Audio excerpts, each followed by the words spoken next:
I have no real interest in traditional publishing. I've been looking through some of the questions I get on TikTok and other socials recently.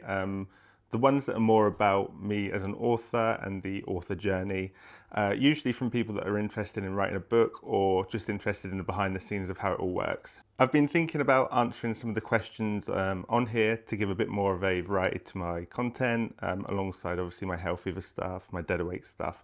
And I thought I'd start today with the question, am I aiming for traditional publishing? Now, for me, that was never really my dream. I started in filmmaking, I started on film sets. The dream was just to direct films, kind of Hollywood level style. And that changed probably towards the end of my 20s. I'd done a lot of music videos, short films, horror scripts, things like that. But I wanted something that I could control myself, put under my own umbrella, and really take it from the idea through to a finished product. And fiction became very appealing for me, obviously from the script writing. It's kind of a sideways step. There's a lot more nuance to fiction and blah, blah, blah. But for me, I loved the idea of being able to build my own brand, control my merch, control spin-offs, films, games, things like that in the future. And traditional publishing wasn't a great fit. Not that I've had traditional publishers of any big size knocking down my door to get hold of my weird horror novels. I'm not saying that.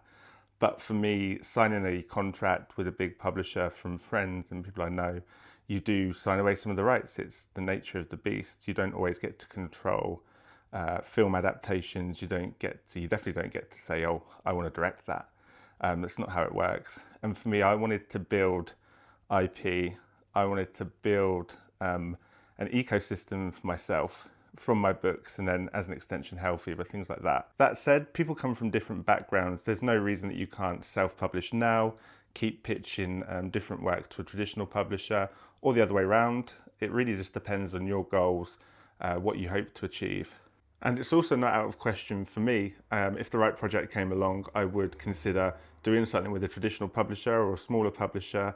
It's just, it depends on the project. It was probably a bit of a ramble. If you do have any questions, just let me know in the comments. And if you like this kind of style of video, if you want to talk more about behind the scenes stuff, let me know as well, because I'm happy to do all sorts of things really. Nothing weird though, obviously, unless it's to do with horror.